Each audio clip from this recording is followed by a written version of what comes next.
Atención. Este audiolibro animado es una producción intelectual registrada y una obra derivada creada por Audiolibros Prohibidos IA. Todos los derechos sobre la traducción, narración, caracterización de voz, sincronización labial, animación y composición audiovisual están reservados internacionalmente. Queda estrictamente prohibida cualquier forma de reproducción, distribución, modificación, extracción, realización de copias o uso comercial. No se otorga ningún tipo de autorización o permiso para su uso fuera de esta plataforma. Las infracciones serán perseguidas legalmente hasta las condenas de las puniciones o sumame océano, realizando biparbonicamente naciones de basta de un tono ni parido de cartonación. Últimas consecuencias. Disfrute de esta obra única. Nathaniel Hawthorne, el Maypole de Marymount, tema admirado para una novela filosófica, es la historia de los primeros colonos en Mount Willerton, o Marymount. En el ligero bosquejo a continuación, los hechos consignados en las severas páginas de nuestros cronistas de la Nueva Inglaterra han se cambiado casi espontáneamente en una especie de alegoría. Las mascaradas, mojigangas y costumbres festivas descritas en el texto están de acuerdo con los usos de aquel tiempo. Puede tomarse como autoridad en esta materia el Book of English Ports and Pastimes de Strutt. H. Hermosos días, los de Marymount. Cuando el Maypole era el estandarte de aquella alegre colonial, los que lo erigían como triunfante bandera, hacían brotar claridad y alegría sobre las agrestes colinas de la Nueva Inglaterra y esparcían semillas de flores en todo el país circunvecino. El regocijo y la melancolía se disputaban entonces el imperio. La víspera de San Juan había llegado, aportando a los bosques verdor más intenso, y llevando en su regazo rosas, de color más vívido que los tiernos pimpollos de la primavera. Pero mayo, o su espíritu gozoso, habitaba el año entero en Marymount, divirtiéndose en los meses de verano, alborotando en el otoño, y calentándose en torno del fuego durante las brumas del invierno. Revoloteaba con sonrisa soñadora a través del mundo lleno de pesares y preocupaciones, hasta que vino a establecer sus lares entre los espíritus risueños de Marymount. Jamás se había visto el Maypole tan galanamente ataviado como en aquella tarde víspera de San Juan.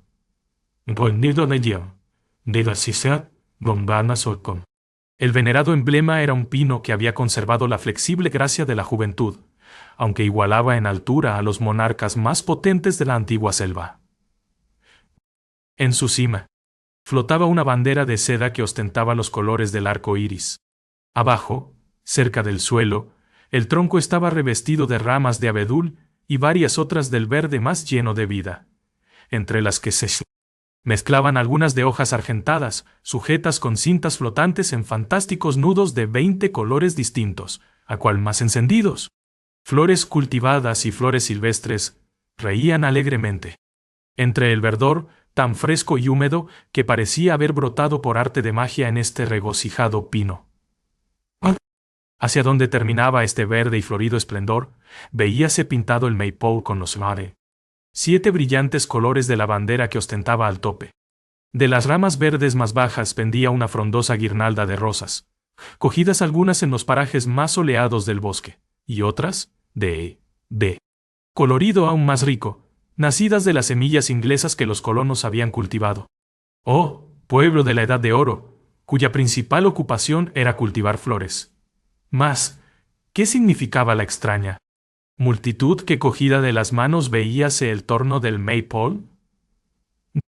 No podía suponerse seguramente que los faunos y ninfas de las antiguas fábulas, arrojados de sus clásicas grutas, hubieran buscado refugio en los frescos bosques del oeste, como lo habían hecho los demás perseguidos.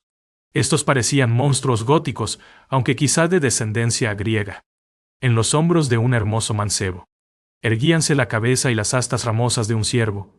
Otro, humano en todo lo demás, tenía un rostro horrible de lobo.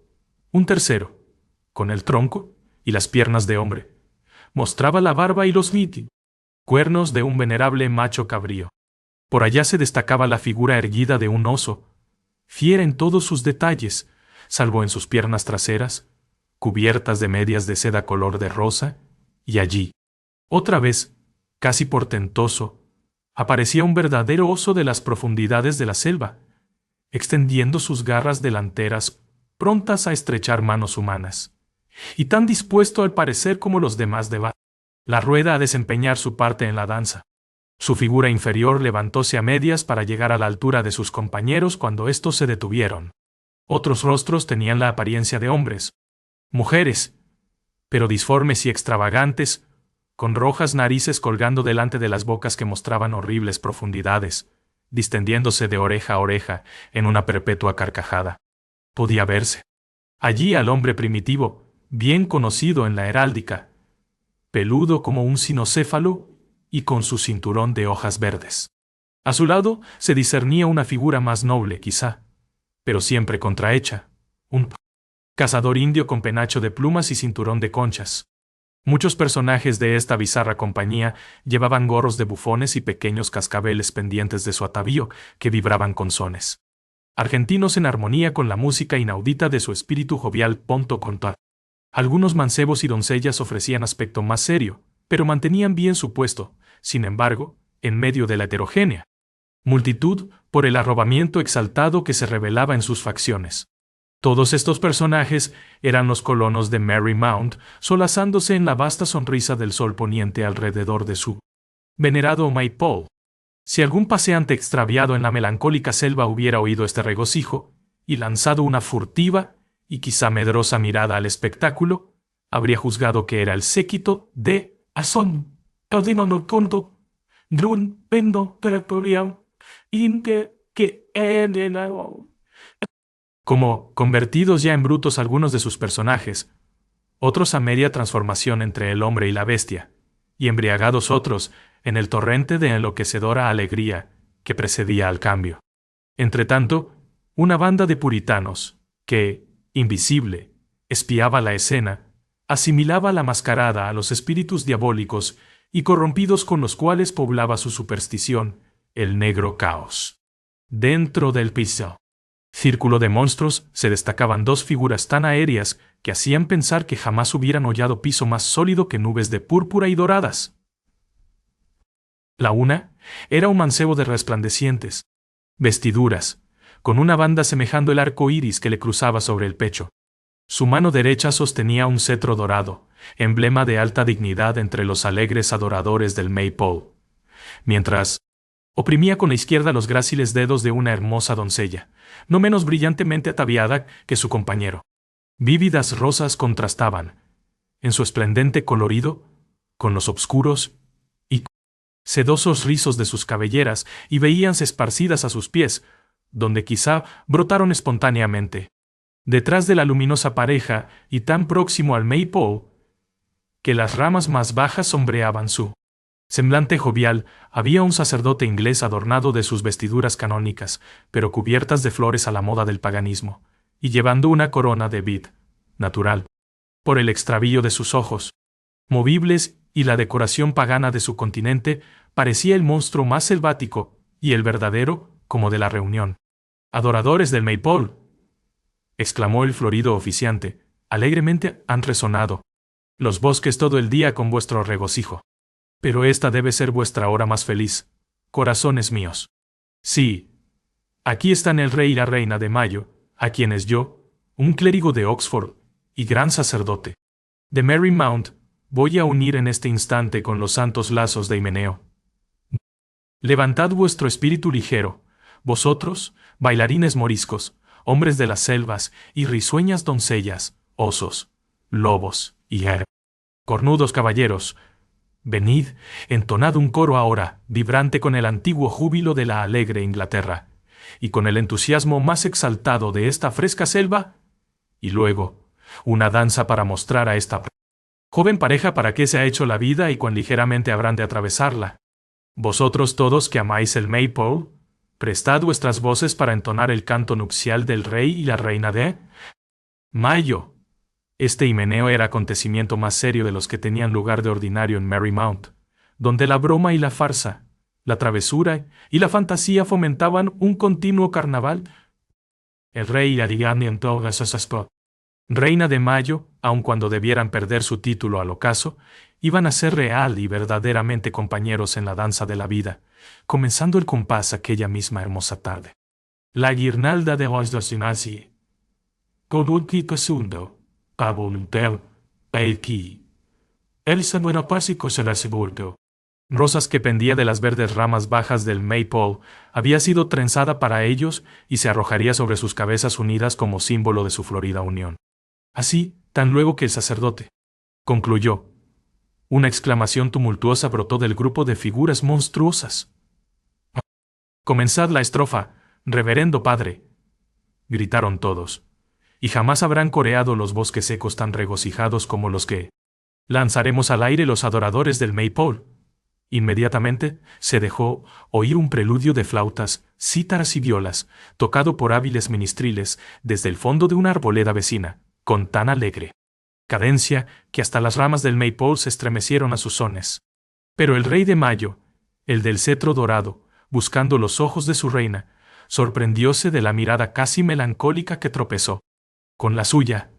«Edith, mi dulce reina de Mayo», murmuró en tono de reproche, «¿esta guirnalda de rosas pende acaso sobre nuestras tumbas que tan triste apareces? Oh, Edith, esta es nuestra época de oro. No la opaques con sombras de melancolía, porque nada nos traerá el futuro más hermoso que el recuerdo de lo que en estos momentos está pasando. Esto es precisamente lo que me entristece». «¿Cómo ha venido también a tu mente?», dijo Edith, en tono aún más bajo que el suyo, pues era delito de alta traición estar triste en Marymount. Por esto suspiro en medio del festival y de la música. «Ante el cielo. Pronto, cropanco. Canto. Hacia Sanecaro, y cocinas a hacer cronade con la música. Y además, querido Edgar, me parece debatirme en un sueño, y pienso que las figuras de nuestros joviales amigos son visiones, que su alegría es imaginaria, y que no somos nosotros en realidad el rey y la reina de Mayo Quintis. ¿Qué misterio es este que oprime mi corazón?» Precisamente en aquel instante, como al influjo de algún conjuro, cayó una ligera lluvia de hojas de rosa ya marchitas del maypole. ¡Ay de los pobres amantes! Tan pronto como ardieron sus corazones en la verdadera pasión, sintieron algo vago y perecedero en sus anteriores placeres, y les acometió un medroso presentimiento de cambios inevitables. Desde el momento en que amaron profundamente, cayeron bajo la ley terrenal de pesar y preocupaciones, de alegrías turbadas, y se encontraron ya extraños en Marymount. Este era el misterio del corazón de Edith. Dejemos ahora que el sacerdote los una, y que las máscaras se diviertan en torno del maypole, hasta que el último rayo del sol se refleje en su cima, y las sombras de la selva pongan su melancolía en medio de las danzas. Veamos, entretanto, quiénes eran estos alegres personajes. Hace 200 años, quizá más, que el mundo antiguo y sus habitantes se fatigaron mutuamente de sus sempiternas relaciones.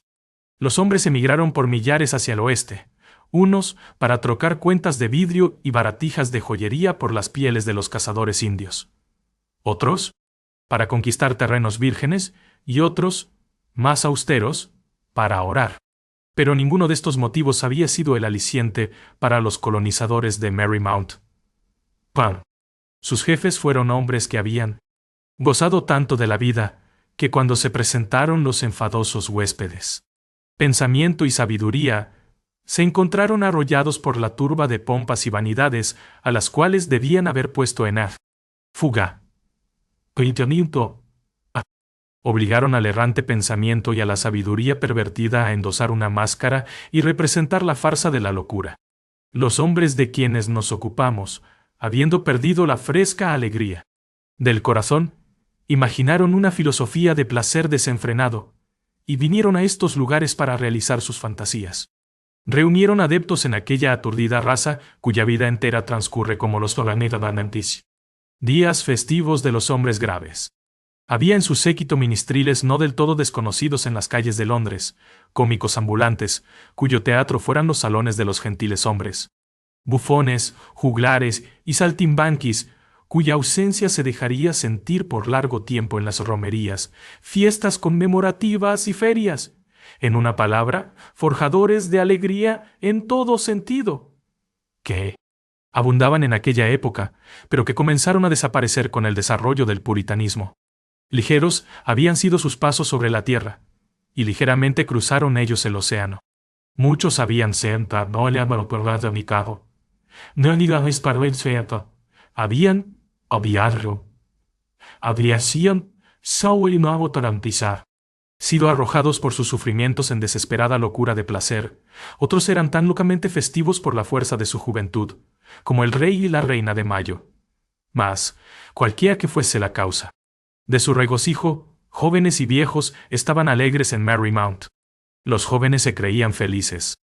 Los de más edad, aun cuando supieran que el regocijo es solamente una falsa felicidad, seguían, sin embargo, obstinadamente la engañosa sombra, pues que siquiera llevaba brillante atavío.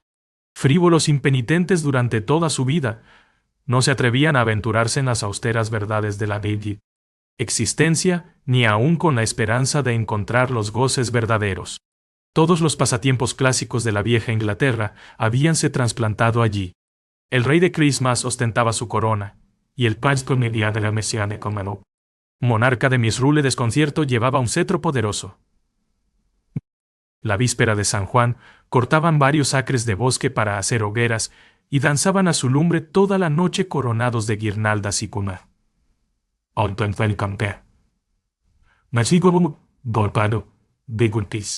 Arrojando flores a las llamas. En tiempo de cosecha, aun cuando su campo fuese el más pequeño, hacían una imagen con las gavillas de maíz, la decoraban con guirnaldas de otoño y llevábanla en triunfón al hogar. Pero lo que caracterizaba especialmente a los colonos de Marymount era su veneración por el Maypole, que ha convertido su historia en un cuento lleno de poesía. La primavera cubría de botones y de frescos y verdes vástagos el venerado emblema. El verano le traía rosas del más vivo colorido y el follaje perfecto de los bosques. El otoño le enriquecía con su pompa roja y amarilla que convertía cada hoja silvestre del bosque en una pintada flor, y el invierno le plateaba con su escarcha, adornándole de estalactitas hasta que resplandecía a la luz, semejando todo él un rayo helado del sol. Así alternaban las estaciones su homenaje al Maypole, pagándole el tributo de su más rico esplendor. Sus adeptos bailaban en torno del árbol por lo menos una vez al mes. Denominábanle a veces su religión o su altar, pero en toda ocasión representaba el estandarte de Marymount.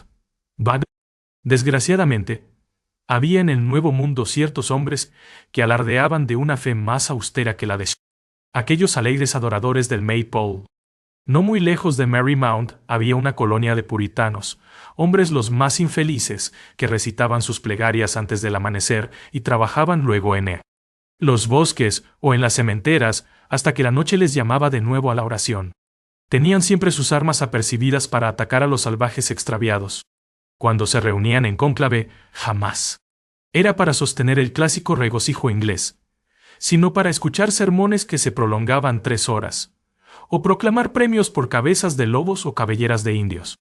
Sus fiestas eran días de vigilia y su distracción principal, el canto de los salmos. Desgraciado del mozo o doncella que siquiera soñara con la danza. Los hombres eminentes hacían un signo al condestable y ponían en el cepo a los réprobos de pies ligeros o de haber danza, era en derredor del poste de los azotes, que podía llamarse el Maypole de los puritanos. Una partida de estos feroces puritanos, abriéndose paso penosamente a través de las dificultades de la selva y revestido cada uno de una armadura de hierro pesadísima para embarazar su marcha, llegaba a veces hasta el risueño recinto de Marymount. Allí estaban los suaves colonos, regocijándose en torno del Maypole, quizá enseñando la danza a algún oso, o tratando de comunicar su alegría a los graves indios, o disfrazándose con las pieles de los ciervos y los lobos que habían cazado con este objeto.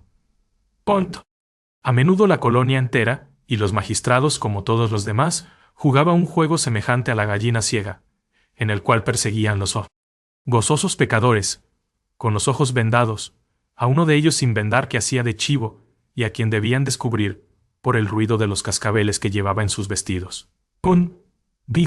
Se dice que una vez vióseles escoltando hasta su tumba un cadáver cubierto de flores, en medio de músicas festivas y gran regocijo.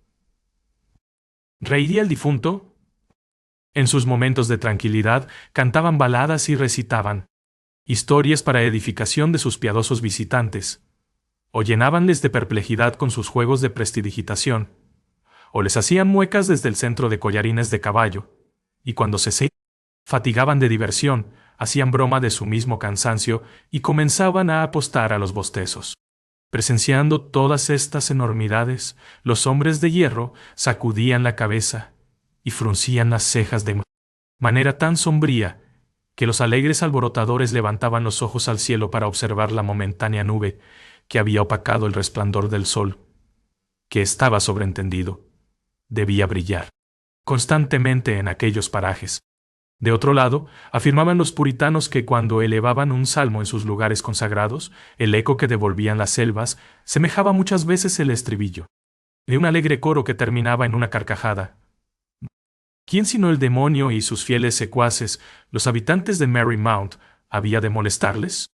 Con el tiempo levantóse una enemistad, amarga y sombría de un lado, y tan seria como podía serlo, por el otro, entre los puritanos y los espíritus ligeros que habían jurado pleito homenaje al Maypole.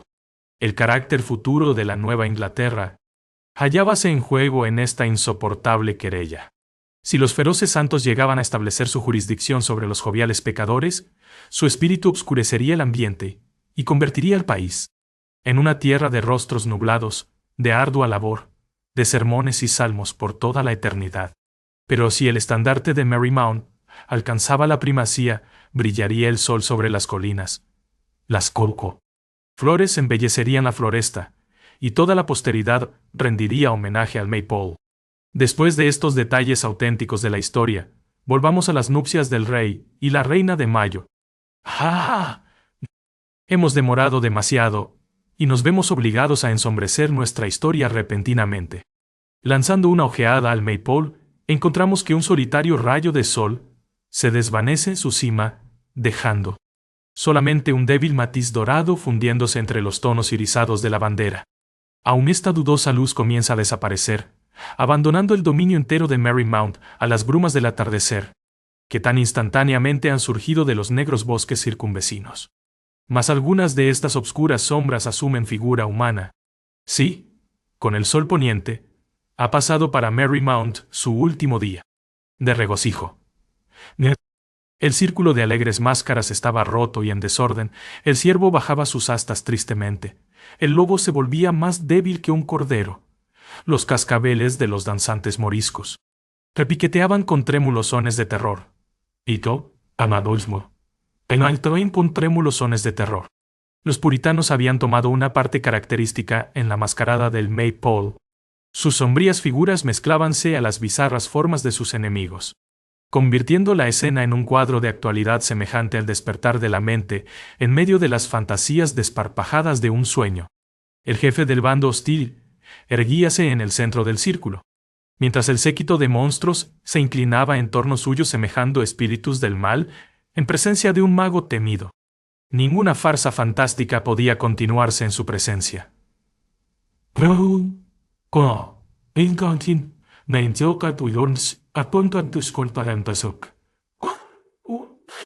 Tan indomable se siente, revelaba la energía de su continente, que la figura entera, rostro, cuerpo y ánima, parecía forjada en hierro, toda de una pieza con el casco y la armadura, aunque dotada de vida y pensamiento.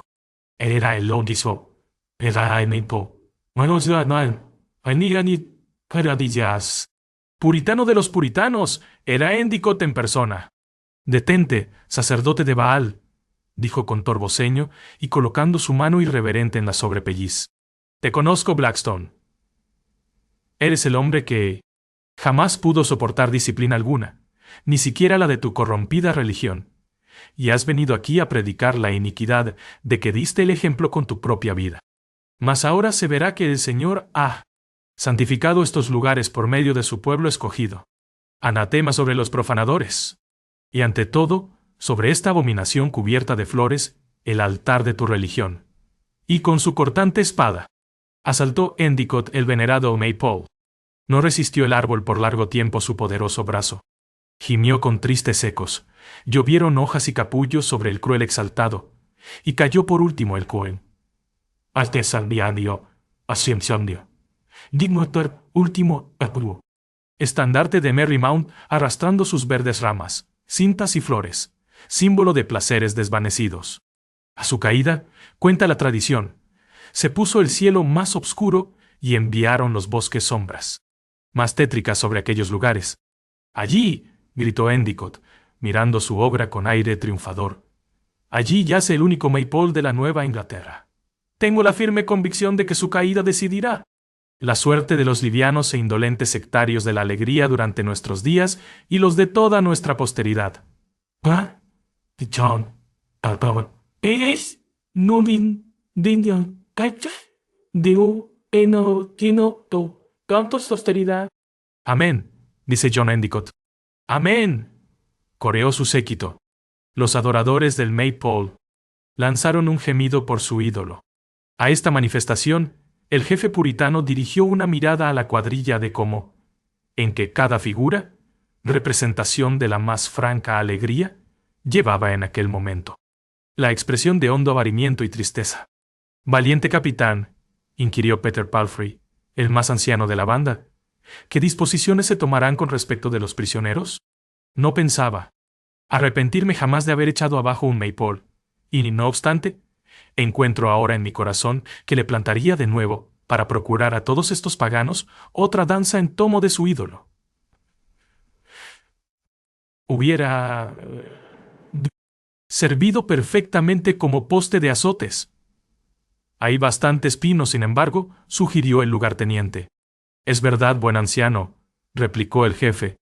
De consiguiente, atad a la condenada banda y procurad a cada uno de ellos una pequeña ración de cardenales como adelanto de nuestra futura justicia. Colocad luego en el cepo algunos de esos villanos para que descansen hasta que la providencia los conduzca a una de nuestras bien organizadas colonias donde podremos encontrar acomodo para todos. Después pensaremos en otros castigos, como marcas de hierro candente o corte de las orejas. ¿Cuántos azotes para el sacerdote?, preguntó el anciano Palfrey. Ninguno todavía, respondió Endicott, dirigiendo su inflexible ceño hacia el reo. El gran tribunal general determinará si los azotes y larga prisión, acompañados de otras severas penas, serán expiación suficiente por sus culpas. Dejadle mirar dentro de sí mismo. Por violaciones de orden civil podríamos sentir piedad, mas ay de aquel que ataca nuestra religión. ¿Y el oso danzante compartirá también los azotes de sus compañeros?, preguntó el oficial. «Paneonid, disparad vuestras armas en su cabeza», exclamó el enérgico puritano. «Sospecho algún bastante. Enticin, algún así, este tono. Estoy viendo maleficio en esta bestia. Aquí hay una resplandeciente pareja», continuó Peter Palfrey, señalando con su arma al rey y la reina de Mayo. «Parecen ser de alto rango entre estos malhechores. Pienso que su dignidad merece por lo menos doble ración de azotes». Endicott, apoyándose sobre su espada, miró atentamente el atavío y el continente de la desventurada pareja. Estaban pálidos, temerosos y abatidos, pero notábase en ellos cierto aire de mutuo sostén y pura afección que daba y pedía aliento a la vez, que demostraba que eran marido y mujer, con la sanción de un sacerdote en su amor. En el momento del peligro arrojó el joven su dorado cetro, enlazando con su brazo a la reina de Mayo, que se reclinaba en su pecho, muy ligeramente para dejarle sentir ningún peso, mas lo bastante para expresar que sus destinos estaban unidos para siempre, en la fortuna o en la adversidad. Miráronse primero uno a otro, y luego enderezaron la vista a la torva faz del capitán. Así transcurría la primera hora de sus bodas, mientras los vanos placeres de que sus compañeros eran el emblema se trocaban en las arduas dificultades de la vida, personificadas en los sombríos puritanos. Mas nunca se había revelado su juvenil belleza tan elevada y tan pura como cuando su esplendor se abrillantaba con el infortunio. «Joven», dijo Endicott. Te encuentras en momentos difíciles, tanto tú como la doncella que es tu esposa. One. Conducían comentando. Un momento con acá. Así, con salir Marelis. Estad preparados, porque imagino que tendréis motivo para recordar el día de vuestras nupcias. Hombre inflexible, exclamó el rey de Mayo, ¿cómo podré conmoverte? Si tuviera los medios, resistiría hasta la muerte, pero encontrándome impotente, me rindo a tu voluntad. Haz de mí lo que quieras, pero deja marchar ilesa a Edith. De ningún modo, replicó el cruel fanático. No hemos de ver a por puniciones para venir. Mostrar, ciertamente, vana cortesía hacia un sexo que requiere la más estricta disciplina. ¿Qué dices, doncella? ¿Sufrirá tu dulce esposo tu parte de penas además de la suya propia? Así sea la muerte, aplicadlas todas sobre mi cabeza, exclamó Edith. En verdad, como decía Endicott, encontrábanse los pobres amantes en terrible situación. Sus enemigos triunfaban, sus amigos estaban prisioneros. Y abatidos, su hogar desolado, obscura soledad les rodeaba, y un destino riguroso encarnado en el jefe puritano era todo lo que tenían que esperar. Sin embargo, ni aun la noche que avanzaba pudo disimular que el hombre de hierro se había suavizado, sonrió al dulce espectáculo del primer amor, y casi suspiró por el inevitable fracaso de sus bellas esperanzas. Las penas de la vida han venido. Muy temprano para esta joven pareja, observó Endicott, veremos cómo se manejan en su desgracia actual, antes de que les impongamos mayores sufrimientos. Si podéis encontrar en el botín vestiduras más decentes, hacedlas poner a este rey de Mayo y a su dama, en lugar de su brillante y vana pompa. Ocupaos de ello, algunos de vosotros. ¿Y no cortaremos el cabello al mozo? Preguntó Peter Palfrey, dirigiendo una mirada de odio a la coleta y a los largos y sedosos bucles del mancebo. Cortádselo inmediatamente, dejándole la cabeza en el verdadero estilo calabaza, replicó el capitán. Traedlos luego con nosotros, pero con más suavidad que a sus compañeros. Hay ciertas cualidades en el mancebo que pueden hacerle valiente en la lucha, sobrio en el trabajo y piadoso en la oración, y otras en la oración. Doncella que la convertirán en una madre de nuestro Israel, dando vida a hijos mejor educados de lo que ella ha sido. No imaginéis, jóvenes, que los más felices, aun en nuestra perecedera existencia, son aquellos que la malgastan danzando en torno de un maypole. Y Endicott, el puritano más austero de todos los que fundaron los pétreos cimientos de la Nueva Inglaterra, levantó la guirnalda de rosas del abatido maypole y la arrojó con su propia mano cubierta del guantelete sobre las cabezas reunidas del rey y la reina de Mayo. Fue un acto simbólico. Del mismo modo que la tétrica moral del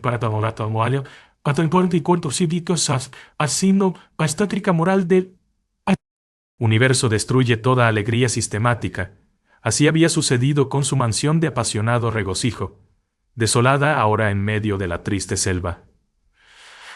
Jamás volverían a habitarla. Pero, como su florida guirnalda había sido entretejida con las rosas más bellas que allí crecían, así el lazo que les unía representaba ahora más puras y mejores alegrías. Siguieron vía del cielo, sosteniéndose en el áspero sendero que les tocó en lote atravesar, y jamás dedicaron un sentimiento de pesar a las pompas desvanecidas de Merrymount Tuntuni. 1. El Maypole de Merrymount, Nathaniel Hawthorne. 2. El Maypole de Merrymount. Atención. Este audiolibro animado es una producción intelectual registrada y una obra derivada creada por Audiolibros Prohibidos IA. Todos los derechos sobre la traducción, narración, caracterización de voz, sincronización labial, animación y composición audiovisual están reservados internacionalmente. Queda estrictamente prohibida cualquier forma de reproducción, distribución, modificación, extracción, realización de copias o uso comercial. No se otorga ningún tipo de autorización o permiso para su uso fuera de esta plataforma. Las infracciones serán perseguidas legalmente, hasta las últimas consecuencias. Disfrute de esta obra única. Conto.